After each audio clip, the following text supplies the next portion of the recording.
प्रभु यीशु के नाम में आज के बाइबल अध्ययन में मैं आपका स्वागत करता हूं। मेरा विश्वास है कि आज भी प्रभु आपको आशीष देने जा रहा है। हम प्रार्थना करें। अति दयालु महान सामर्थी परमेश्वर, आपके अनुग्रह के लिए बहुत बहुत धन्यवाद। हम लगातार आपके वचन का अध्ययन करते जा रहे हैं और आज भी आपके वचन के आधार पर हम कुछ नई बातें सीखेंगे। हर बार आप हमारी अगुवाई करते हैं, आपका आत्मा हमारी अगुवाई करता है और मेरी सहायता करते हैं कि जो लोग मेरे साथ जुड़े हुए हैं यूट्यूब मिनिस्ट्री में, उनके आत्मिक भोजन के लिए आपकी ओर से कुछ पा सकूं। और आज भी जो आपने दिया है वह सब लोगों के लिए आशीष में ठहरे, ये मेरी प्रार्थना है।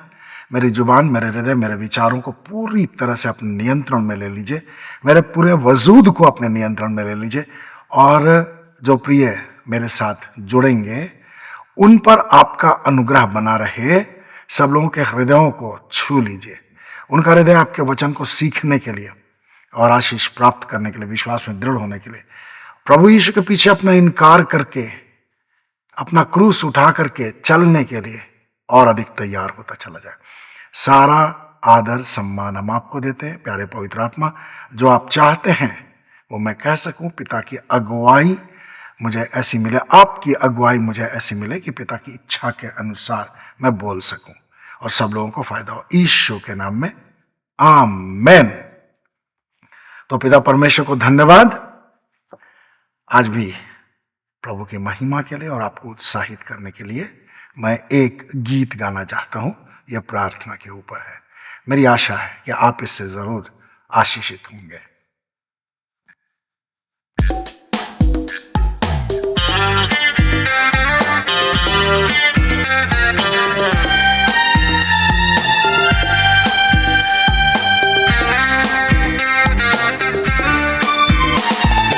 प्रार्थना करो निरंतर, प्रार्थना करो, प्रार्थना करो निरंतर, प्रार्थना करो। शत्रु की सेना सामने है, प्रार्थना करो। शत्रु की सेना सामने है, प्रार्थना करो। प्रार्थना करो निरंतर, प्रार्थना करो, प्रार्थना करो निरंतर, प्रार्थना करो।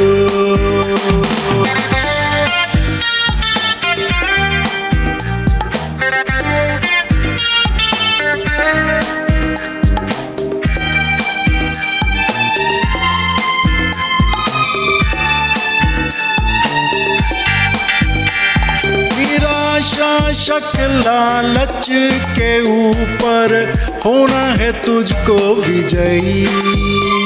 निराशा शक लालच के ऊपर होना है तुझको विजयी। परीक्षाएं आएंगी तुम्हारे सामने कई, जीतनी अभी बाकी है, जीतनी अभी बाकी है और भी लड़ाई। प्रार्थना करो निरंतर, प्रार्थना करो, प्रार्थना करो निरंतर, प्रार्थना करो।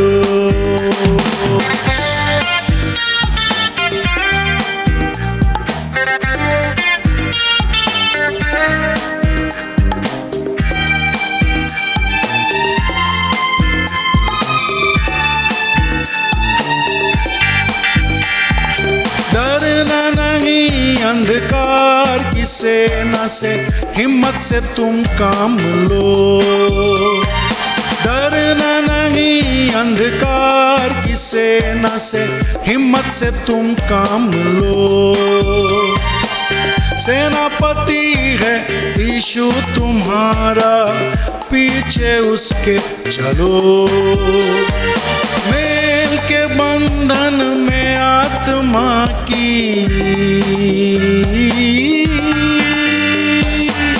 मेल के बंधन में आत्मा की एकता को थाम लो।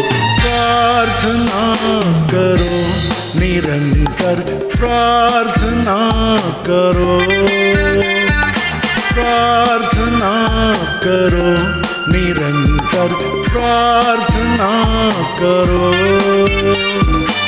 शत्रु की सेना सामने है, प्रार्थना करो। शत्रु की सेना सामने है, प्रार्थना करो। प्रार्थना करो निरंतर, प्रार्थना करो, प्रार्थना करो निरंतर, प्रार्थना करो।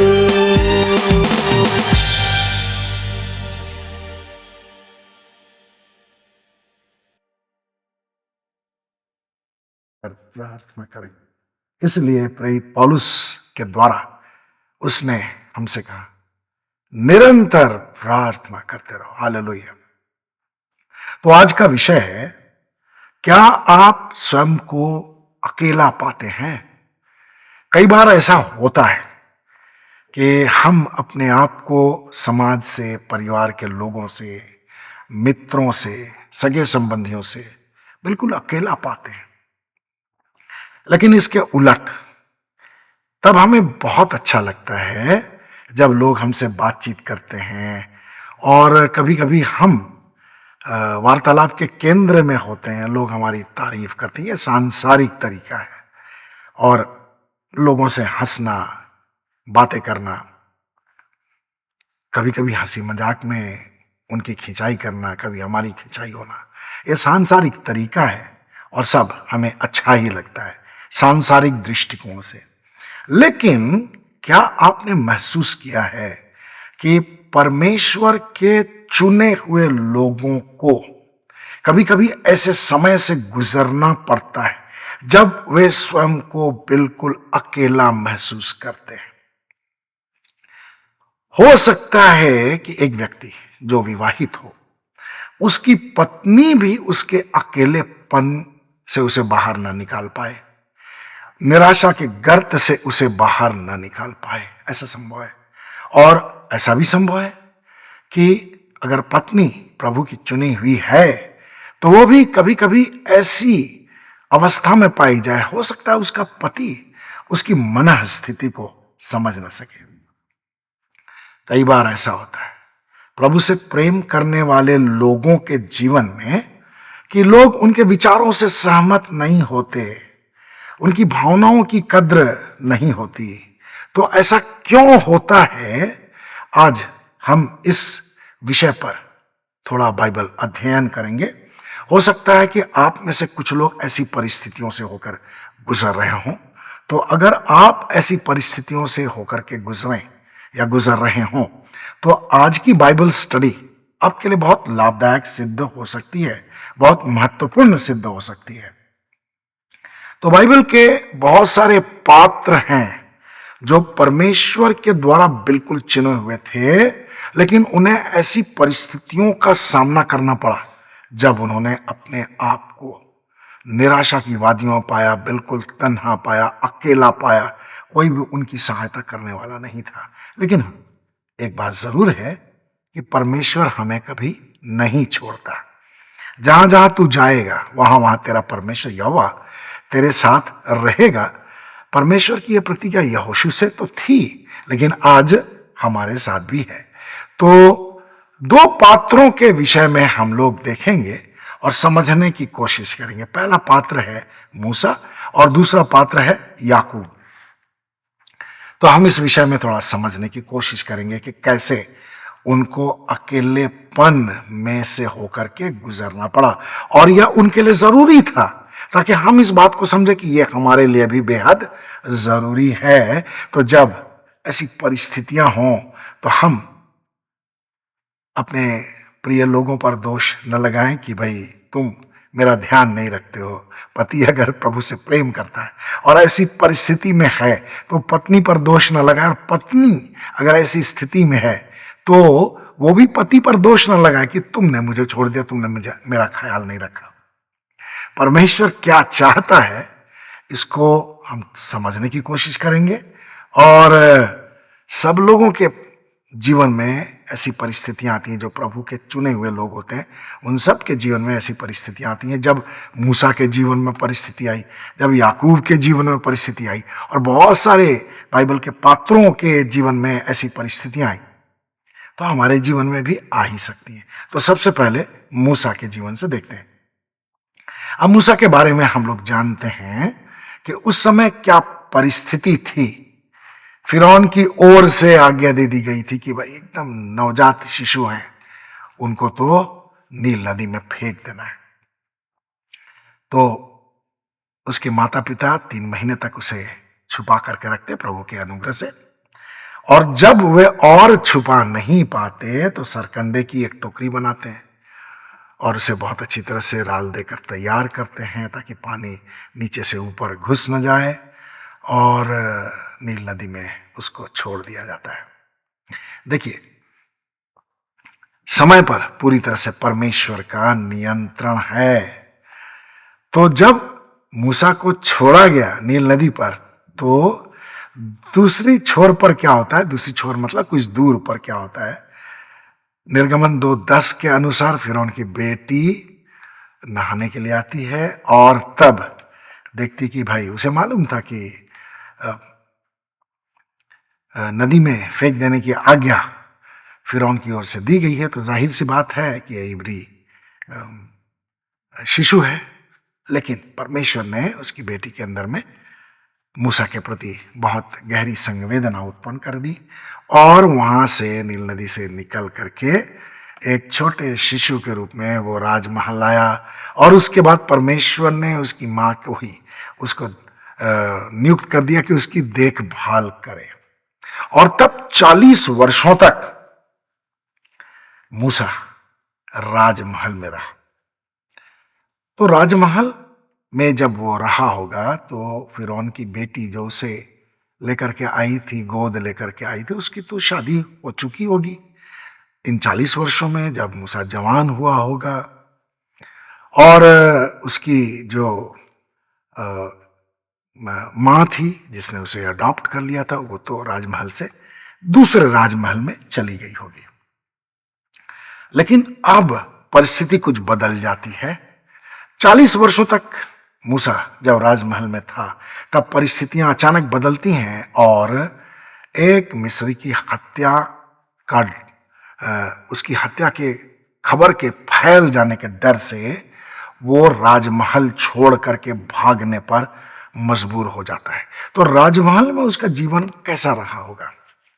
हमेशा उसके सेवक सेविका उसकी आज्ञा का पालन करने के लिए तत्पर रहते होंगे, और वो बहुत अच्छा सैनिक योद्धा रहा होगा। राजकुमार लोग तो सैन्य शिक्षा प्राप्त करते ही थे, तो उच्च सैन्य अधिकारियों के साथ उसका मेल जोल रहा होगा, उनके साथ वो बैठता और समय बिताता रहा होगा, योजनाएं बनाता रहा होगा। यानी उसका रुतबा, उसका जो अधिकार था वो बहुत ज्यादा था राजमहल के भीतर, और मिस्र के जहां तक मिस्र का साम्राज्य था वहां तक वो बहुत ही प्रभावशाली व्यक्ति के रूप में जाना जाता होगा।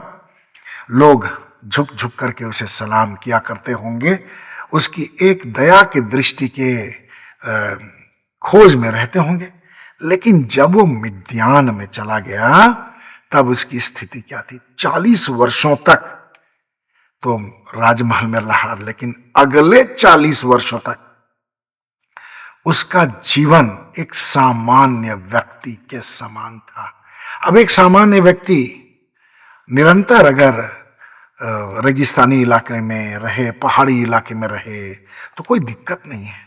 लेकिन बहुत ही अच्छे परिवेश से, सुख सुविधा के परिवेश से जब किसी व्यक्ति को ऐसे स्थान में छोड़ दिया जाए वो, या वो जाने के लिए मजबूर हो जाए, तब उसकी क्या अवस्था होगी हम कल्पना कर सकते हैं। हम अपने जीवन में जो सुख सुविधाएं प्राप्त करते हैं, कुछ समय के लिए वे सुख सुविधाएं हमसे छीन ली जाती हैं, तो हम बहुत परेशान भी हो सकते हैं। मूसा की यही स्थिति थी। तो मूसा के लिए यह सुंदर योजना परमेश्वर की ओर से ही बनाई गई थी। 40 वर्षों तक परमेश्वर ने अलग अलग परिस्थितियों के माध्यम से उसके हृदय को इसलिए तैयार किया होगा कि जलती हुई झाड़ी के बीच से जब वो उसे पुकारे तो वह इनकार ना कर सके। अब यहां पर मूसा के बारे में हम लोग जानते हैं, उसकी पत्नी का नाम था सिप्पोरा, और वो अपने ससुर के घर में रहता था, उनकी भेड़ बकरियां चराया करता था। उस समय चरवाही का काम बहुत ही फायदेमंद समझा जाता था। अब एक चरवाहे के रूप में वो जीवन व्यतीत करने के लिए बाध्य हो गया। आपको क्या लगता है, अकेलापन, निराशा, उद्देश्यहीनता और जीवन का अंधकार उसके ऊपर हावी नहीं हुए होंगे? जब वो अपने घर से, अपने ससुर के घर से निकल करके भेड़ बकरियों को चराता होगा अकेलेपन में, क्या उसका अतीत उसको याद नहीं आता होगा? क्या उसे अपना बचपना याद नहीं आता होगा? जरूर याद आता होगा। और उसके अंदर ये भावनाएं भी जरूर जागी होंगी कि काश ये सब कुछ बदल जाता। वो हो सकता है कि उस परमेश्वर को याद करने की कोशिश करता रहा होगा जिसके विषय में उसने सुन रखा होगा कि यहोवा परमेश्वर है और वो इब्री है, इब्रानी है। और इब्रानी लोग किस प्रकार मिस्र में गुलामों की जिंदगी बसर कर रहे थे और वो उनके लिए कुछ नहीं कर पाया, क्या उसकी टीस उसके अंदर उठती नहीं होगी? मुझे लगता है कि इन सारी बातों से, इन दर्द भरी यादों से, इन दर्द भरी परिस्थितियों से वो गुजर रहा होगा, क्योंकि परमेश्वर उसे एक खास योजना के लिए तैयार कर रहा था। और मुझे ऐसा लगता है कि 40 वर्ष जो उसने राजमहल में व्यतीत किए, जो बहुत ही सुख सुविधाओं से संपन्न थे, लेकिन अगले 40 वर्षों तक उसे बहुत ही कठिन परिस्थितियों का सामना करना पड़ा होगा। कई दफा वो अपने माता पिता को याद करता रहा होगा, अपनी बहन को याद करता रहा होगा और उनके प्रेम के लिए वो तरसता होगा। लेकिन जब परमेश्वर ने उसे उस रेगिस्तान में एक जलती झाड़ी से, मिद्यान देश में एक जलती झाड़ी के बीच से पुकारा, और वो तुरंत तो तैयार नहीं हुआ, लेकिन परमेश्वर जो चाहता है उसे आकाश में, पृथ्वी पर, समुद्र तल में करता है। परमेश्वर ने उससे बात की और उसके हृदय को तैयार किया और मूसा तैयार हो गया परमेश्वर की बुलाहट को पूरा करने के लिए। जब वापस वो मिस्र गया तो क्या आपको क्या लगता है, मिस्री लोग बड़े खुश होंगे, राजमहल के लोग बड़े खुश हुए होंगे कि देखो राजकुमार वापस आ गया, या इस्राएली लोग बहुत खुश हुए होंगे? और इस्राएली तो बड़ी ही कठोर प्रकार के लोग थे, कठोर जाति थे, उनका हृदय बहुत ही कठोर किस्म का था। जब मिस्र से वो लोगों को लेकर के निकला भी तो कई बार उसे इस्राएलियों के विरोध का, विद्रोह का सामना करना पड़ा। कई इस्राएली तो वापस लौट जाने के लिए तत्पर थे, छोटी छोटी बात के लिए, गंदने और प्याज के लिए, खीरे के लिए, मछली के लिए और छोटी छोटी अन्य बातों के लिए वे लगातार मूसा पर आरोप जड़ते रहते थे। आपको महसूस होता होगा जब कोई आप पर आरोप लगाता होगा, अगर आप गलत नहीं हैं लेकिन फिर भी आप आरोप का सामना कर रहे हैं, तब कैसा महसूस होता है? दिल टूट जाता है। कई बार मूसा का दिल टूटा होगा। लेकिन मेरे प्रियो, ऐसा लगता है कि यह सब परमेश्वर के अनुग्रह का परिणाम था मूसा के ऊपर। तभी तो वो इतना नम्र और दीन बन करके रहा। वह अगर क्रोधित अवस्था में होता या घमंडी व्यक्ति के रूप में होता, तो एक बार जब परमेश्वर ने उसको परखा था कि मैं सारे इस्राएलियों को पूरी तरह से नाश कर दूंगा और तुमसे एक नई जाति उत्पन्न करूंगा जो पुराने इस्राएलियों से ज्यादा समृद्ध होगी, ज्यादा ताकतवर होगी। लेकिन मूसा ने इनकार कर दिया। इतना नम्र और दीन था, बदला लेना उसके स्वभाव में नहीं था।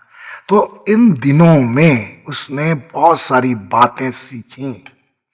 बदला लेने से कोई फायदा नहीं है, दूसरों को हानि पहुंचाने से कोई फायदा नहीं है। नम्रता और दीनता क्यों जरूरी है, ये सारी बातें उसने सीखी। राजमहल से निकलकर जब वो एक भगोड़े के रूप में मिद्यान पहुंचा और उसको पनाह मिली, तो उसने ये सीखा कि कैसे उस पर दया की गई और उसको भी किस पर, लोगों पर दया करनी चाहिए। भेड़ बकरियों के माध्यम से, अपने जानवरों के माध्यम से भी उसने शिक्षा प्राप्त की होगी। उसके अंदर में किसी किसी पशु के प्रति प्रेम उत्पन्न हुआ होगा। एक चरवाहा किस प्रकार अपने भेड़ की रखवाली करता है, या एक चरवाहे को अपने भेड़ों के लिए, अपने पशुओं के लिए कैसा मोम दिल होना चाहिए, यह बात मूसा को परमेश्वर ने प्रशिक्षण के दौरान मिद्यान देश में दिया था। और जब 40 वर्षों तक वो इस्राएलियों की अगुवाई करता रहा, तो वही पुराने 40 वर्षों का जो प्रशिक्षण था पशुओं के माध्यम से परमेश्वर ने उसके हृदय को नम्र और दीन कर दिया था, वो वहां काम आया। तो मेरे प्रियो, आपके जीवन में भी हो सकता है कि कुछ इसी प्रकार की बात चल रही हो। तो परमेश्वर को बहुत बहुत धन्यवाद। और एक बात कहने के लिए मुझे प्रेरणा मिल रही है कि उसकी पत्नी का नाम, जिसका नाम सिप्पोरा था, उसका भी व्यवहार मूसा से एक ऐसा नहीं था कि वो उसके सामने एक राजकुमार की हैसियत से था। सिप्पोरा के सामने वह एक सामान्य पति था। वो परमेश्वर का नबी भी नहीं था तब तक। तो एक सामान्य महिला अपने पति के साथ कैसा व्यवहार करती है, आप समझ सकते हैं। कई बार सिप्पोरा नाराज हुआ करती होगी। कई बार सिप्पोरा की नाराजगी के चलते मूसा को निराशा और अकेलापन घेर लेता होगा। कई बार दोनों के बीच में कुछ नकारात्मक परिस्थितियां भी हो जाती होंगी और वे तू मैं करके हो सकता है कि नहीं लड़ते रहे होंगे, लेकिन विचारों का खिंचाव तो होता ही है, विचारों का टकराव तो होता ही है। एक दूसरे को समझने में तो समय लगता है। तो सिप्पोरा के साथ उसका वैवाहिक जीवन भी आम लोगों के समान ही रहा होगा, लेकिन जब वो परमेश्वर का नबी बन गया, तब हो सकता है कि सिप्पोरा के व्यवहार में थोड़ा परिवर्तन आया होगा। तो हम इस बात को समझने की कोशिश करें कि प्रभु के चुने हुए लोगों का जीवन कई बार तकलीफों से घिरा हुआ होता है। बहुत ही टफ लाइफ होता है प्रभु के सेवकों का। तो इसलिए हम इस बात को समझें, प्रभु के पीछे जब हम लोग चल रहे हैं तो मूल्य तो चुकाना ही होगा। जो उत्तराधिकार परमेश्वर ने हमारे लिए रखा है, जिसके लिए हमें आशा रखनी है, तो उसके लिए पृथ्वी पर इस प्रकार थोड़ी चुनौतियों का सामना करना जरूरी है। निराशापन और अकेलेपन से होकर के भी गुजरना जरूरी है। अब हम दूसरे पात्र के जीवन पर जरा गौर करेंगे। दूसरा पात्र था याकूब। और याकूब के बारे में हम लोग सब लोग जानते हैं किस प्रकार उसने अपनी मां के साथ मिलकर अपने भाई एसाव की आशीषें धोखे से अपने पिता से चुरा ली। और तब एसाव बहुत नाराज हो गया। उसकी नाराजगी जब याकूब की माँ को पता चली तो उसने उसे सलाह दिया कि बेटा तुम मेरे भाई लाबान के पास भाग जाओ। अब हम लोग उत्पत्ति 28:10 को देखेंगे तो पता चलेगा कि याकूब बेरशेबा से हारान के लिए निकल पड़ा। क्या आपको मालूम है बेरशेबा और हारान की दूरी कितनी है? लगभग 800 किलोमीटर। अब 800 किलोमीटर अगर कोई व्यक्ति पैदल चले तो कितने दिन में पहुंचेगा? मुझे ऐसा लगता है कि 1 महीने से ज्यादा समय लगा होगा। 35 से 40 दिनों के बीच अगर वो लगातार चलता रहे तब इतनी दूरी वह पूरी करेगा। तो याकूब ने किस प्रकार यात्रा की यह बात बाइबल में तो लिखी हुई नहीं है, लेकिन लगभग 35 से 40 दिन उसे बेरशेबा से हारान पहुंचने में लगे। और जब हम अकेला होते हैं तब क्या होता है? बहुत सारी बातें जो हमारे अतीत की होती हैं वे हमें याद आती हैं। और मुझे ऐसा लगता है कि याकूब भी याद कर रहा होगा कि मेरी मां ने सही निर्णय नहीं लिया, मुझे अपने माँ बाप के पास से भागना पड़ा, मुझे अपने भाई के डर से भाग जाना पड़ा। कितना अच्छा होता कि मेरी मां इस प्रकार का कोई निर्णय नहीं लेती। धोखे से मैंने जो एसाव की आशीषें प्राप्त करने की कोशिश की, मालूम नहीं आशीष मिलेगी नहीं मिलेगी, तो वो अकेलेपन में, अतीत की यादों में खोया हुआ, अतीत की यादों से दुख झेलता हुआ आगे बढ़ता रहा। लगभग 1 महीने 35 से 40 दिन वो अकेलेपन में आगे बढ़ता रहा। निराशा, डर, अनिश्चितता सब कुछ उसके हृदय में बारी बारी से आते रहे होंगे या एक ही साथ आक्रमण करते रहे होंगे। उसको ऐसा भी लगता रहा होगा कि क्या जाने मैं अपने मामा लाबान के पास पहुंच पाऊंगा या नहीं, क्या मेरा मामा लाबान मुझे स्वीकार करेगा, क्या मुझे पहचानेगा, क्या मुझे अपने घर में जगह देगा, क्या मैं वहां अच्छी तरह से रह पाऊंगा, और क्या मैं वापस अपने माँ बाप के पास सुरक्षित हारान कभी लौट भी आऊंगा। तो ये सारी बातें 35-40 दिनों तक उसके हृदयों को मथते रही होंगी। अकेलापन, कई बार अकेलापन हमारे लिए बहुत ही फायदेमंद होता है, और जो लोग प्रभु से प्रेम करते हैं उनके लिए अकेलापन बहुत फायदेमंद होता है। जो लोग प्रभु को नहीं जानते हैं, प्रभु से दूर रहते हैं या उनका प्रभु से कोई रिश्ता नहीं होता, तो बहुत सारे ऐसे लोग अकेलेपन से निराश होकर के, निराशा के कारण आत्महत्या तक कर लेते हैं। लेकिन प्रभु का चुना हुआ कोई व्यक्ति कितना भी निराश हो जाए, थोड़ा सा भी अगर विश्वास करने वाला हो, तो आत्महत्या के बारे में वो नहीं सोचेगा। और आज जबकि हम लोग इस बात को बहुत अच्छी तरह से जान गए हैं कि आत्महत्या करना भी एक बहुत भयंकर पाप है और पाप की मजदूरी तो मृत्यु है, तो जब कोई व्यक्ति अपने आप को मार करके जीवन का अंत कर देता, इस पृथ्वी के जीवन का, तो विश्वासी होने के बावजूद उसे स्वर्ग नसीब नहीं होने वाला है। स्वर्ग में उसके लिए नो एंट्री है, उसको तो नरक की आग में ही जाना पड़ेगा। तो ऐसा बहुत सारे लोग जानते हैं। इसलिए एक विश्वासी, मेरा विचार है कि आत्महत्या तो शायद ही करेगा, लेकिन अकेलापन एक विश्वासी के लिए जरूरी हो जाता है कभी कभी। परमेश्वर के प्रशिक्षण के अनुसार अनिश्चितता का भाव अगर आपके अंदर में भी उठता है तो यह भी परमेश्वर की ओर से है। मैं ऐसा विश्वास से कह सकता हूं क्योंकि मेरे अंदर में भी ये भावनाएं उठती हैं और अगले पल परमेश्वर अपने वचन के द्वारा मुझसे बातें करता है।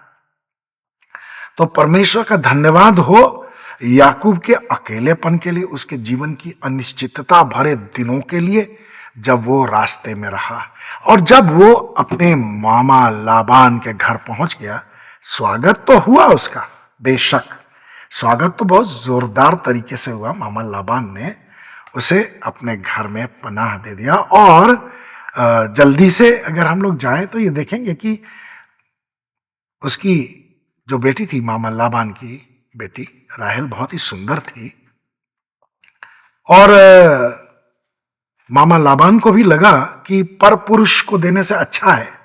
पुराने जमाने में तो यह प्रथा थी कि परिवार के ही सदस्य, जो भगना होता था, सामान्यतः मामा मामी के परिवार से जो सदस्य होते थे, वे आपस में विवाह कर लेते थे। तो मामा लाबान ने भी सोचा कि मैं अपने भागने से अपनी बेटी की शादी करा दूं, तो परपुरुष को देने से अच्छा है। निर्णय ले लिया और इसके लिए एक कंट्रैक्ट भी हो गया दोनों के बीच में। भाई ये 7 वर्षों तक तुम राहेल के लिए मेरी सेवा करो, फिर तुम्हें दे दी जाएगी राहेल, तुमसे शादी करा दी जाएगी राहेल की। तो परमेश्वर को बहुत धन्यवाद। याकूब को परमेश्वर ने कुछ विशेष कार्य के लिए चुना था और परमेश्वर का प्रशिक्षण वहां चल रहा था, और इसलिए 7 वर्षों तक अपने मामा लाबान की सेवा में रहने के बाद भी जब उसकी शादी हुई तो राहेल की बहन लिया से हो गई। अब एक व्यक्ति को जब यह पता चले कि जिससे उसका विवाह होने वाला था उससे उसका विवाह नहीं होगा बल्कि किसी दूसरी स्त्री से होगा, जिसके विषय में उसके हृदय में कोई भावना नहीं है, जो उसके दृष्टि में सुंदर भी नहीं दिख रही है, उसके लायक वो नहीं है, लेकिन उससे विवाह करना उसके लिए, और विवाह होने के बाद पता होना, ये तो बहुत बड़ा झटका था। कितना बड़ा झटका याकूब को लगा होगा। संभलने में कुछ दिन अवश्य लग गए होंगे। और तब 7 साल और याकूब को राहेल के लिए, राहेल से विवाह करने के लिए मामा लाबान की सेवा करनी होती है। अब जब हम लोग उत्पत्ति की पुस्तक में से याकूब के जीवन को देखते हैं तब क्या पाते हैं? उसका पारिवारिक जीवन पूरी तरह से बटा हुआ था। उसे लिया के प्रति भी वफादार रहना था और राहेल के प्रति भी वफादार रहना था और दास दासियों के प्रति भी वफादार रहना था, अपने बच्चों के प्रति भी वफादार रहना था। तो एक तरह से वो बहुत ही कठिन परिस्थितियों से घिरा हुआ था। और तो और जैसे ये पारिवारिक समस्याएं उसके लिए कम थी, उसके जीवन में और भी समस्याएं आ गईं। लाबान और उसके बेटों का हृदय उसके प्रति जैसा पहले था, प्रेम से भरा, कोमलता से भरा, वैसा नहीं रहा। मैं पढ़ना चाहता हूं उत्पत्ति की पुस्तक अध्याय 31 1 से लेकर के 3 पद तक। याकूब ने सुना कि लाबान के पुत्र ये बातें कह रहे हैं, याकूब ने हमारे पिता का सब कुछ हड़प लिया है और जो कुछ हमारे पिता का था उससे ही उसने यह सब संपत्ति बनाई है। याकूब ने लाबान का मुख देखकर ताड़ लिया कि वह मेरे प्रति पहले जैसा नहीं है। तब यहोवा ने याकूब से कहा, अपने पूर्वजों के देश और अपने संबंधियों के पास लौट जा और मैं तेरे साथ रहूंगा। अब परमेश्वर की यह बात जब उसे प्राप्त हुई, परमेश्वर का यह वचन या परमेश्वर की आज्ञा कहें, जब उसके पास पहुंची तो उसने सबसे पहले एसाव के बारे में सोचा होगा कि मैं अपने देश वापस तो चला जाऊंगा, लेकिन एसाव का व्यवहार आज की तारीख में मेरे प्रति कैसा है, उसका हृदय मेरे प्रति क्या उतना ही कठोर है जितना मेरे लिए पहले था। तो ये बातें उसको बहुत ही बेचैन कर रही होंगी और परमेश्वर के प्रति उसके अंदर में जो समर्पण की कमी रही होगी, मुझे ऐसा लगता है कि परमेश्वर ने तो उसे बहुत आशीष दी, उसके भेड़ बकरियों को बढ़ाया, लाबान के घर में उसे बहुत आशीष दी, लेकिन जब उसको लगा कि मुझे अपने भाई से मिलना है, वो बहुत ही ज्यादा गंभीर हो गया होगा। उसके अंदर में काफी डर था, आशंका थी। कठिन परिस्थिति याकूब के जीवन में भी आई अब परमेश्वर की आज्ञा के मुताबिक उसको अपने ससुर और मामा लाबान का घर तो छोड़ना ही है। परमेश्वर की आज्ञा आ गई।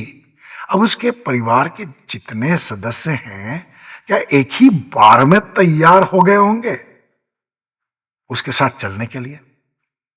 खैर, जो भी समस्या उसको अपने पारिवारिक सदस्यों को और अपनी धन संपत्ति को, गाय बैल भेड़ बकरियों को समेटने में लगी होगी, वो तो अलग ही है। लेकिन उसके अंदर में एक नकारात्मक भाव एसाव के प्रति जरूर जागता रहा होगा। हम कल्पना कर सकते हैं कि याकूब के अंदर में कैसी भावनाएं एसाव के प्रति उठ रही होंगी। खैर, परमेश्वर का धन्यवाद हो कि एसाव को परमेश्वर ने याकूब के पक्ष में कर दिया। यह मामला तो निपट गया। जब याकूब अपने बेटे बेटियों के साथ बहुत अच्छी तरह से सेटल डाउन कर गया, तब उसे एक नई समस्या का सामना करना पड़ा। जिस बेटे से वो बहुत प्रेम करता था, यूसुफ से वो बहुत प्रेम करता था, उसके विषय में अचानक उसने क्या सुना, मैं आपको पढ़ करके सुनाना चाहता हूं। उत्पत्ति की पुस्तक अध्याय 37, 34 से लेकर के 34 और 35 पद। यहां पर ऐसा लिखा हुआ है। अतः याकूब ने अपने कपड़े फाड़ डाले और कमर में टाट लपेटा और अपने पुत्र के लिए बहुत दिनों तक शोकित रहा। तब उसके सब बेटे बेटियों ने उसे शांति देने का प्रयत्न किया, पर उसको शांति न मिली और उसने कहा, मैं तो अपने पुत्र के लिए विलाप करता हुआ अधोलोक में उतर जाऊंगा। तो मामला क्या था आपको मालूम है? उसके भाइयों ने यूसुफ से ईर्ष्या के कारण अपना पल्ला झाड़ लिया, उसे मिद्यानियों के हाथ में बेच दिया और अपने पिता को उन्होंने जाकर के बता दिया कि देख, ये अंगरखा मिला है, हो सकता है कि तेरे बेटे को जंगली पशुओं ने मार डाला। अब याकूब अपने उस बेटे के लिए बहुत दिनों तक शोक करता रहा। लिखा है, उसके सब बेटे बेटियों ने उसे शांति देने का प्रयत्न किया, पर उसको शांति ना मिली। और वो कहता है, मैं तो अपने पुत्र के लिए विलाप करता हुआ अधोलोक में उतर जाऊंगा। यानी मृत्यु के दिन तक मेरे अंदर में ये शोक बना रहेगा, ये दुख बना रहेगा। और किस प्रकार बुढ़ापे में एक व्यक्ति अपने बेटे को याद करता है, इस बात का अनुभव हम अपने परिवार में किसी किसी वृद्ध जनों के जीवन को देख करके समझ सकते हैं। तो याकूब के जीवन में भी तूफान आया। बहुत तरह की अनिश्चितताओं ने उसके जीवन को बहुत जबरदस्त तरीके से प्रभावित किया। उसका चैन छिन गया, उसकी शांति छिन गई, उसका आनंद समाप्त हो गया। परमेश्वर के पास वो अपने हृदय को उंडेलता रहा होगा। तो आज आपके जीवन में भी हो सकता है कि इस प्रकार की परेशानी कभी ना कभी आती होगी, जब आपको लगता होगा कि कोई व्यक्ति आपकी ओर नहीं है, आपके बेटे आपकी भावनाओं को समझ नहीं रहे, आपकी पत्नी आपकी भावनाओं को नहीं समझ रही, आपका पति आपकी भावनाओं को नहीं समझ पा रहा है। ऐसा हर उस व्यक्ति के साथ हो सकता है जो परमेश्वर का चुना हुआ है। लेकिन परमेश्वर का धन्यवाद हो कि वो हमें जय के जुलूस में रखना जानता है। यद्यपि बाइबल बहुत ही स्पष्ट रूप से बताती है कि प्रभु में सदा आनंदित रहो, और प्रेरित पौलुस ने अपने जीवन में ये अनुभव किया कि प्रभु में आनंदित रहने के अलावा और कोई उपाय नहीं है।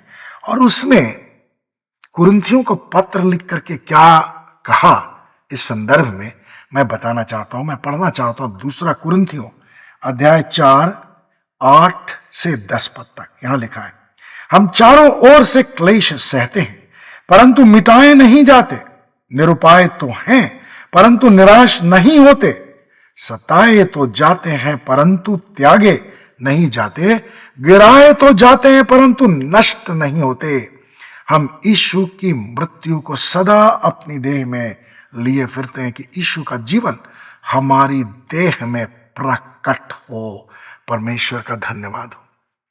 सांसारिक दृष्टिकोण से लोग मेहनत करते हैं, पढ़ते लिखते हैं, अच्छी नौकरी, अच्छा व्यवसाय प्राप्त करने की कोशिश करते हैं ताकि उनका जीवन सुख और आराम से व्यतीत हो। बहुत सारे लोग सुखी भी रहते भी हैं, और जैसा कि वचन में लिखा है कि उनकी मृत्यु में वेदनाएं नहीं होती। बहुत से लोग बढ़िया प्रभु को नहीं जानते फिर भी बहुत अच्छी तरह से मरते हैं और उनके घरों में सुख ऐसा लगता है सांसारिक दृष्टिकोण से भरा हुआ है। लेकिन प्रभु के लोगों को कई बार दुख की वादियों से होकर के गुजरना पड़ता है। जैसे प्रेरित पौलुस ने बहुत ही स्पष्ट कहा, गिराए तो जाते हैं परंतु नष्ट नहीं होते। परमेश्वर और भी अधिक हमें अपने निकट खींचना चाहता है, और जब तक हम दुख की वादियों से होकर के नहीं गुजरते, जब तक हमारा हृदय नहीं टूटता है, हम परमेश्वर के सामने नम्र और दीन होकर के नहीं आते हैं। घमंड हमारे हृदय में वास कर सकता है यदि हम विश्वासी बने रहें और हम किसी भी तकलीफ से होकर के न गुजरें तो हम दूसरों की तकलीफों को समझ नहीं पाएंगे, और तब हमें ऐसा लगेगा कि ये तो विश्वास ही नहीं करते। ये घमंड हमारे अंदर आ सकता है। और घमंड के विषय में मुझे एक बात समझ में आती है कि सब पाप का बाप घमंड होता है। तो हम इस पाप के बाप को अपने से दूर रखें जब भी हम अनिश्चितता और अशांति के माहौल से होकर के गुजरते हैं, जब भी हम अकेलेपन की वादियों से, दुख की वादियों से होकर के गुजरते हैं। जितना हो सकता है हम परमेश्वर को पुकारें, जितना अधिक हम धन्यवाद दे सकें प्रभु को, उतना ज्यादा हम धन्यवाद दें, क्योंकि प्रेरित पौलुस ने कहा हम यीशु की मृत्यु को सदा अपनी देह में लिए फिरते हैं। यीशु का मृत्यु दुख भोग की पराकाष्ठा को बताता है। यीशु की मृत्यु कैसे हुई थी हम लोग इस बात को बहुत अच्छी तरह समझते हैं। क्रूस पर होके जाने से पूर्व भी बहुत अधिक दुख और तकलीफ से हमारे उद्धारकर्ता प्रभु यीशु को गुजरना पड़ा, और ये उसने अपने लिए नहीं सहा, दूसरों के लिए सहा, हमारे लिए सहा। तो ऐसा समय आ सकता है जब हम यीशु की मृत्यु को अपनी देह में लिए फिरते हैं तो हमें दूसरों के लिए तकलीफ हो सकती है, अपने परिवार के सदस्यों के लिए, दोस्तों के लिए, कलीसिया के लिए, अपने फेलोशिप के सदस्यों के लिए, उनकी निर्बलताओं के लिए हमें दुख से होकर के गुजरना पड़ सकता है। तो हम फूलों की सेज में नहीं बैठे हुए हैं। हमारा जो सिंहासन है वो फूलों की सेज नहीं है। हमें कांटों पर चल करके आगे बढ़ना है। बाइबल के पात्रों के जीवन में हम इस बात को देखते हैं, और ये हमारे लिए भी सत्य हो तब हम ये सोच सकते हैं, समझ सकते हैं कि परमेश्वर ने हमारे लिए भी एक महिमा में उज्जवल जीवन रखा है, और परमेश्वर हमें कभी नहीं छोड़ता। दुख की वादियों में जरूर हमें लगता है कि कोई मेरे ऊपर ध्यान दे रहा है कि नहीं, कोई मेरे लिए प्रार्थना भी कर रहा है या नहीं, लेकिन परमेश्वर कभी छोड़ने वाला नहीं है। तो परमेश्वर को धन्यवाद। और प्रभु एक बात कहने के लिए मुझे प्रेरित कर रहा है। जो लोग पवित्र आत्मा के अभिषेक के द्वारा अन्य अन्य भाषाओं में प्रार्थना करते हैं, मुझे पवित्र आत्मा ये कहने के लिए प्रेरित कर रहा है, आप करते रहिए। आप अपने अन्य भाषाओं के द्वारा बहुत सारे लोगों के लिए, बहुत सारे सेवकों के लिए प्रार्थना कर रहे होते हैं, और आपका दिमाग तो नहीं समझ रहा है, लेकिन परमेश्वर को मालूम है कि आपकी आत्मा उससे अन्य भाषाओं के द्वारा क्या कह रही है। तो लगातार आप परमेश्वर को पुकारते रहिए, परमेश्वर आपको आशीष जरूर देगा। और जब आप दुख की वादियों में से होकर के गुजरें तो अपने आप को धन्य जरूर समझें। जैसे मूसा का जीवन धन्य था, जैसे याकूब का जीवन धन्य था, वैसे हमारा जीवन भी धन्य हो। परमेश्वर आपको आशीष दे। हम प्रार्थना करें। प्रेमी पिता परमेश्वर, हम आपको धन्यवाद देते हैं आपके प्रेम, आपकी दया, आपकी करुणा, आपके अनुग्रह के लिए जो स्टडी आज आपने हमारे लिए अपने आत्मा के द्वारा ठहराई थी, उसे हम लोगों ने देखा। मैं आपके अनुग्रह से आपके प्रियों के लिए प्रस्तुत कर सका। सुनने वाले तमाम लोगों को आप आशीष दें, उनका विश्वास उन्नत हो, और जहां भी वे कमजोर हैं, मैं प्रार्थना करता हूं कि वे उन कमजोरियों पर विजयी होने पाए। और जो लोग आपसे प्रेम करते हैं फिर भी दुख की वादियों से होकर के गुजर रहे हैं, वे अपने आप को धन्य समझें, वे और अधिक आपसे लिपट जाएं, घमंड से और भी अधिक दूर चले जाएं, और भी ज्यादा नम्र और दीन हो जाएं, और प्रभु की मृत्यु को सदा अपनी देह में लिए फिरने का बहुत अच्छी तरह से अर्थ समझ जाएं। उनके जीवन में आप अद्भुत काम करें। उनकी निराशा, उनकी हताशा, उनका अकेलापन, अनिश्चिततापन पूरी तरह से दूर होने पाए, और अगर ये सब आपके अनुग्रह से उनके जीवन में है भी, तो वे आपके वचन को स्वीकार करने पाए, आपका वचन उनके हृदयों से बात करें, ताकि इस अवस्था में भी, दुख और अनिश्चितता के बीच में भी वे इस बात को जाने कि परमेश्वर उनके साथ है, जिसने कहा मत डर क्योंकि मैं तेरे संग हूं, और इधर उधर मत ताक क्योंकि मैं तेरा परमेश्वर हूं, मैं तुझे दृढ़ करूंगा और अपने धर्म में दाहिने हाथ से तुझे संभाले रहूंगा। हालेलुया। पिता, आपके प्रेम के लिए, आपकी दया के लिए, आपके अनुग्रह के लिए, आपकी योजनाओं के लिए और प्रशिक्षण के संदर्भ में आपकी जो युक्तियां हैं, उनके लिए आपको बहुत बहुत धन्यवाद। हर एक को आशीष दीजिए। मैं उन तमाम लोगों के लिए आपको धन्यवाद देता हूं जो कठिन परिस्थितियों के बावजूद इस YouTube मिनिस्ट्री से जुड़े हुए हैं और लगातार वे आगे बढ़ते जा रहे हैं। मैं उनके लिए आपको महिमा देता हूं, वे विश्वास से बढ़ते चले जाएं। और जो YouTube मिनिस्ट्री के लिए प्रार्थना करते हैं, उन्हें बहुत आयत की आशीष दें। जो शेयर करते हैं हमारे कार्यक्रम को दूसरे लोगों के साथ, उनको भी बहुत आयत की आशीष दें। जो लाइक करते हैं उनको भी आशीष दें, जो कमेंट्स लिखते हैं उन्हें भी आशीष दीजिए। सबके ऊपर आपका अनुग्रह बना रहे, ताकि आपके नाम को बड़ी महिमा मिले। सारा आदर सम्मान आपको देते हैं यीशु के नाम में, आमेन।